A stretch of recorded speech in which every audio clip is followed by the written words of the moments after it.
শরীফে হাদিস এসেছে, পাপ করতে করতে গুনাহ করতে করতে তওবা না করে যদি গুনাহগার অবস্থায় মালাকুল মউতের সাথে কারো সাক্ষাৎ হয়ে যায়, সেই ব্যক্তির পরকাল যাত্রা কেমন হবে, সেই ব্যক্তির মৃত্যুর ধরন কেমন হবে। আল্লাহর নবী বলেছেন, ফাইদা কানার রাজুলুস সুউ قال اخرجي ايتها النفس الخبيثه كانت في الجسد الخبيث। আল্লাহর নবী বলেছেন, যখন কোন পাপী গুনাহগার নিকৃষ্ট লোকের মৃত্যুর সময় চলে আসে, তখন ফেরেশতা তাকে এসে বলে, উখরুজি আইয়াতুহা নাফসুল খাবিসাতু কানাত ফিল জাসাদিল খাবিস। হে নিকৃষ্ট, হে অপবিত্র আত্মা, যে আত্মা এই নিকৃষ্ট দেহে ছিল, উখরুজি দামিমাতাও ওয়া আবশিরি বিহামিমিন ওয়া গাসসাক। তুমি তিরস্কারের সাথে, নিন্দার সাথে জাহান্নামের ফুটন্ত গরম পানি এবং পূজের সুসংবাদ গ্রহণ করো। ওয়া আখরা মিন শাকলিহি আজওয়াজ, অনুরূপ আরো বহু রকমের নিকৃষ্ট জিনিসের সুসংবাদ তুমি গ্রহণ করো। ফামা তাযালু ইউকালু লাহা যালিকা হাত্তা তাখরুজ। তার দেহ থেকে, শরীর থেকে রূহ বের করার আগ পর্যন্ত ফেরেশতা এমন দুঃসংবাদ দিতে থাকবে। আবার মুসনাদে আহমদের ভেতরে হাদিস এসেছে, আল্লাহর নবী বলেছেন, ইন্নাল আবদাল কাফিরা ইযা কানা ফি ইনকিতাইন মিনাদ দুনিয়া ওয়া ইকবালিন মিনাল আখিরাহ। যখন কোন কাফির পাপী তাপির মৃত্যুর সময় চলে আসে, পরকাল যাত্রার সময় হয়, দুনিয়া ত্যাগ করার সময় হয়ে যায়, নাযালা ইলাইহি মিনাস সামাই মালাইকাতুন সুদুল বুজুহ। তখন নিকৃষ্ট কালো চেহারা বিশিষ্ট কিছু ফেরেশতারা অবতরণ করে, মাহুমুল মুসুহ, তাদের সাথে মোটা জাহান্নামের দুর্গন্ধযুক্ত কাপড়ের কাফন থাকে, ফায়াজলিসুনা মিনহু মাদ্দাল বাসার। তারা ওই পরকাল যাত্রী, মৃত্যু পথযাত্রী লোকটার চোখের দৃষ্টি সীমানা পর্যন্ত বসে থাকে। সুম্মা ইয়াজিউ মালাকুল মাউত, অতঃপর মালাকুল মাউত, মৃত্যুর ফেরেশতা আসেন, হাত্তা ইয়াজলিসা ইনদা রাসিহি, তারপরে ওই পরকাল যাত্রী লোকটার মাথার নিকটে বসেন। বসার পরে বলেন, ফায়াকুলু ইয়া আইয়াতুহান নাফসুল খাবিসা, হে অপবিত্র আত্মা, নিকৃষ্ট আত্মা, উখরুজি ইলা সাখাতিন মিনাল্লাহি ওয়া গাদাব, আল্লাহর অসন্তুষ্টি আর গজবের উদ্দেশ্যে বের হয়ে আসো। ফাতাফাররাকা ফি জাসাদি, এই কথা বলা মাত্রই তার গোটা দেহে যন্ত্রণা শুরু হয়ে যেতে থাকে। ফায়ান্তাজিউহা কামা ইউনতাজিউস সুফুদু মিনাস সুফিল মাবলুল। আল্লাহর নবী বলেছেন, ভেজা পশম থেকে লোহার একটা শিককে টেনে হিচড়ে বের করলে যতটা কষ্ট হয়, এই গুনাহগার লোকটা মরণের সময় তার চাইতে আরো বেশি কষ্ট পাবে। বিভিন্ন riwayate এসেছে এদের কষ্টের নমুনা কেমন হবে। শাদ্দাদ ইবনে আউস রাদিয়াল্লাহু আনহু বলেছেন, একজন জীবিত মানুষকে ধরে যদি তলোয়ার দিয়ে কেটে 1000 পিস, 1000 টুকরা করা হয়, ওই ব্যক্তি যতটা না কষ্ট পাবে, একজন গুনাহগার মরণের সময় তার চাইতে আরো বেশি কষ্ট পাবে। অন্য riwayate এসেছে, পাপী তাপীরা মৃত্যুর সময় তো কষ্ট পাবে। ও যুবক ভাইরা, নামাজ কেমনে ছাড়েন, মাদকের সাথে তথ্য প্রযুক্তির অপব্যবহার করে পর্নোগ্রাফিতে আসক্ত হয়ে কি করে গুনাহ করেন, এরকম গুনাহগার অবস্থায় যার মরণ হবে। অন্য riwayate এসেছে, একজন জীবিত মানুষকে উত্তপ্ত কড়াইয়ের মধ্যে তেল ঢেলে সেখানে ফেলে দিলে সে যতটা না কষ্ট পাবে, ওই খারাপ লোকটা, গুনাহগার লোকটা মৃত্যুর সময় তার চাইতে আরো বেশি কষ্ট পেতে থাকবে। মৃত্যুর ফেরেশতা মালাকুল মউত তার দেহ থেকে রূহ টেনে বের করবে কেমনে?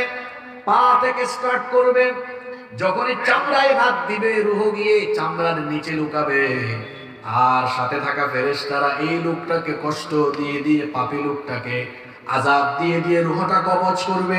কোরআনে কারীমের 8 নম্বর সূরা সূরাতুল আনফালের 50 নম্বর আয়াতে আল্লাহ তাআলা বলছেন, ওয়ালাউ তারা ইয ইয়াতাওয়াফফাল্লাযীনা কাফারুল মালাইকাতু يضربون وجوههم وأدبارهم وذوقوا عذاب الحريق আল্লাহ তাআলা বলছেন যদি আপনি দেখতেন কাফেরদের মৃত্যুর সময় ফেরেশতারা তাদের চেহারার উপরে আর পিঠের মধ্যে আঘাত করে করে কেমনে তাদের রূহ কবজ করে। আবার আল্লাহ তাআলা কোরআনে কারীমের 6 নম্বর সূরা সূরাতুল আনআমের 93 নম্বর আয়াতের মাঝের অংশে বললেন ওয়ালাউ তারা ইযিল যালিমুনা ফি গামারাতিল মাউতি ওয়াল মালাইকাতু বাসিতু আইদিহিম আখরিজু আনফুসাকুমুল ইয়াওমা তুজজাউনা আযাবাল হুনি বিমা কুনতুম তাকুলুনা আলাল্লাহি গায়রাল হক وكنتم عن آياته تستكبرون আল্লাহ তাআলা বলছেন আরবি আপনি যদি দেখতেন জালেমরা যখন মৃত্যুর সময় চলে যায় মৃত্যুর কষ্টে পড়ে যায় ফেরেশতা এমন ভাবে তাকে আঘাত করতে থাকে এমন ভাবে তাকে কষ্ট দিতে থাকে একটা সময় ফেরেশতা কষ্ট দিতে দিতে তারপরে বলে এই জালেম তোর জান তুই নিজেই এবার বের কর। এই রকম করে কষ্ট দিয়ে দিয়ে অপমানজনক অবস্থায় তার মৃত্যু হয়। কোরআনে আল্লাহ বলেছেন যারা গুনাহগার অবস্থায় দুনিয়া থেকে বিদায় নিবে এদেরকে অপমানের মৃত্যু যিনি দান করবেন জোরে বলেন তিনি কে? অপমানের মৃত্যু থেকে পানা চাইবেন, ইজ্জতের হায়াত আল্লাহর কাছে চাইবেন, ইজ্জতের মওত আল্লাহর কাছে চাইবেন। পৃথিবীতে এমন বহু মানুষ আছে বেইজ্জত হয়ে বাঁচে বেইজ্জত হয়ে মরে। বলেন তো সমাজের মধ্যে এমন নমুনা আছে না নাই? আরো জোরে বলেন আছে না নাই? এজন্য আল্লাহর কাছে সবসময় ইজ্জত চাইবেন, সম্মান চাইবেন, কারণ ইজ্জত সম্মান দেওয়ার একমাত্র মালিক যিনি জোরে বলেন তিনি কে? যে যখন এই গুনাহগার লোকটাকে কষ্ট দিয়ে দিয়ে রূহ কবজ করা হবে এই পাপী লোকটা তখন চিৎকার করে করে বলবে ফেরেশতারা এত কষ্ট দাও কেন? ফেরেশতারা বলবে তুই তো জালেম ছিলি গুনাহগার ছিলি। কোরআনে কারীমের 16 নম্বর সূরা সূরাতুন নাহলের 28 নম্বর আয়াতে রব্বুল আলামিন বলছেন আল্লাযীনা তাতাওয়াফাহুমুল মালাইকাতু যালিমি আনফুসিহিম ফাআলকাহুস সালামা মা কুন্না না'মালু মিন সূ বালা ইন্নাল্লাহা আলীমুম বিমা কুনতুম তা'মালুন। আল্লাহ তাআলা বলছেন এই জালেমরা যখন মৃত্যু পথযাত্রী অবস্থায় থাকবে তখন তারা ফেরেশতাদেরকে বলবে কেন আমাদেরকে এত কষ্ট দাও? মা কুন্না না'মালু মিন সূ আমরা তো কোনো খারাপ কাজ করি নাই, আমরা কোনো পাপ করি নাই, আমরা কোনো গুনাহের কাজ করি নাই। তখন তাদেরকে বলা হবে বালা ইন্নাল্লাহা আলীমুম বিমা কুনতুম তা'মালুন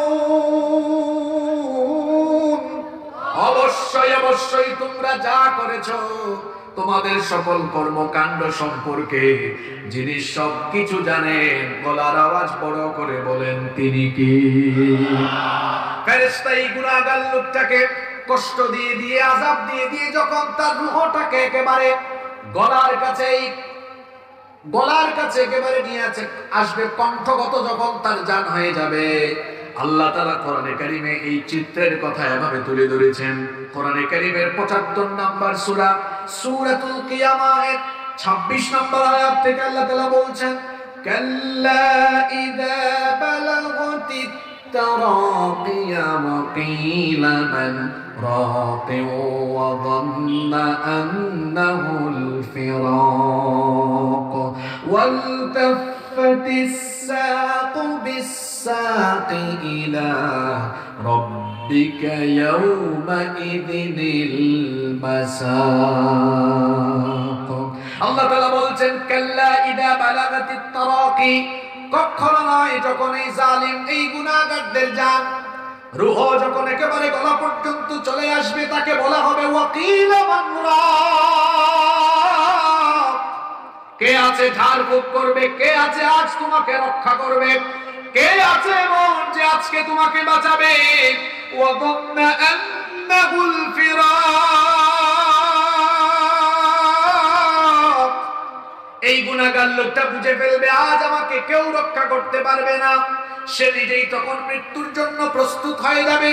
প্রস্তুতি নিয়ে কি করবে? আল্লাহ পরের আয়াতে বলেছেন ওয়ালতাফাতিস সাকু বিসাক, সে সঙ্গে সঙ্গে তার দু পায়ের গুছা ছেড়ে দিবে, মৃত্যুর জন্য রেডি হয়ে যাবে। আল্লাহ তাআলা বলছেন বান্দারে শোনো, আজকে হলো সেই মুহূর্ত, সেই সময়। ইলা রাব্বিকা ইয়াউমাইদিনিল মাসাক, আজকে তোমার রবের কাছে ফিরে আসার দিন।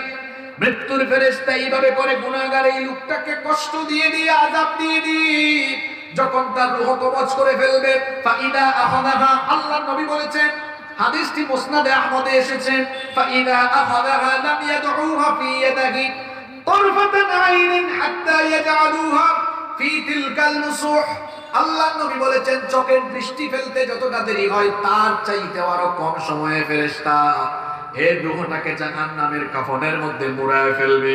যখনই এই গুনাহগার লোকটা দেহ থেকে আত্মা বের হয়ে আসবে আর জাহান্নামের কাফনে সেটা পেঁচানো হবে, দুনিয়ার সবচাইতে নিকৃষ্ট দুর্গন্ধ এই লোকটার রূহ থেকে তখন বের হতে থাকবে।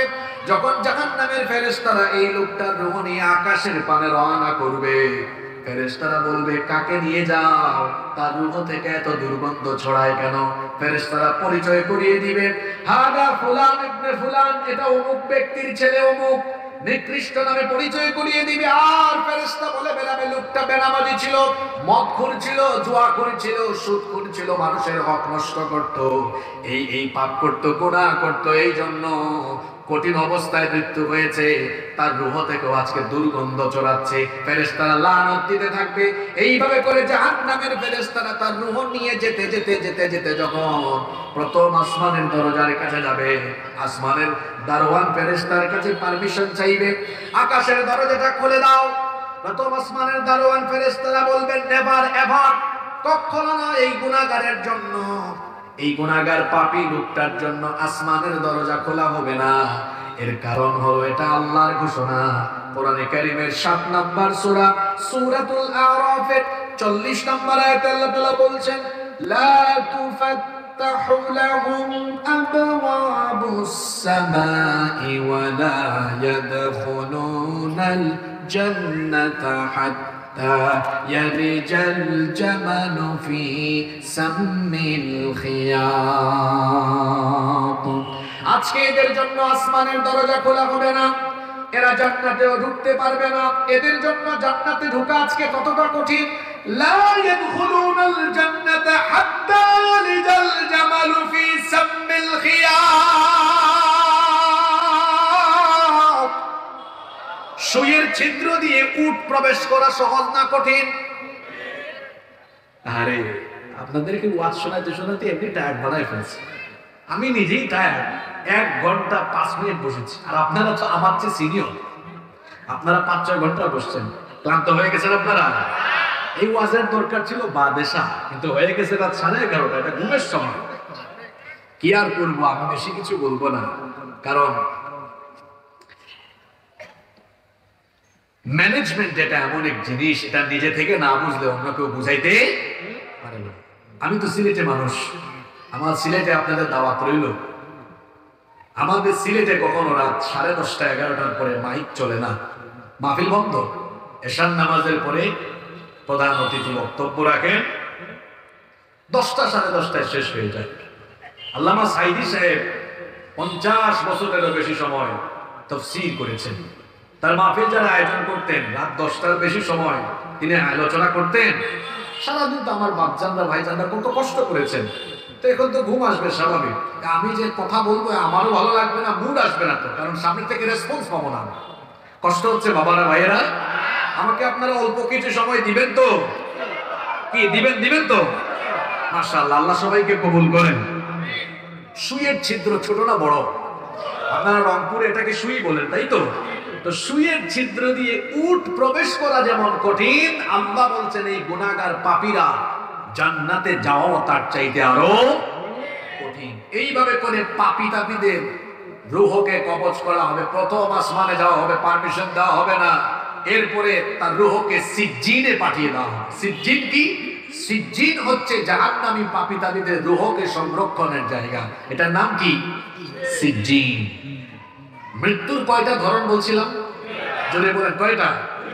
এটা একটা ধরন বললাম। এরা কারা? নেককার না বদকার? খবর আছে? পাপ করেন না, গুনাহ করেন না, নামাজ ছাড়েন না, মানুষের হক মাইরা খাইয়েন না, পাপ করিয়েন না, রাতের বেলা ইন্টারনেটে আসক্ত হয়ে গুনাহ করিয়েন না। খবর আছে ভাই, বিপদ আছে। এই যে আপনি নাটক, সিনেমা, পর্নোগ্রাফি দেখতে দেখতে নাপাক শরীরে ঘুমান, আল্লাহর ভয় কি আপনার ভেতরে নাই? এই অবস্থায় যদি নাপাক শরীরে মারা যান, নবীজির হাদিসটা একটু মাথায় রাখেন। আল্লাহর নবী বলেছেন, ইউবাতু কুল্লু আবদিন আলা মা মাতা আলাইহি। মানুষ যে অবস্থায় মারা যাবে ওই অবস্থায় হাসরের ময়দানে উঠবে। নাপাক অবস্থায় মারা গেলে নাপাক অবস্থায় হাসরে উঠবে। তার হাসর হবে ঈমানদারদের সাথে না নাপাকের সাথে? খবরদার আমার যুবক ভাইয়েরা, নাপাকিতে শয়তানের ওয়াসওয়াসায় পড়ে কোন গুনাহের কাজে লিপ্ত হবেন না। আল্লাহ সবাইকে শয়তানের ওয়াসওয়াসা থেকে হেফাজত করেন, বলেন আমিন।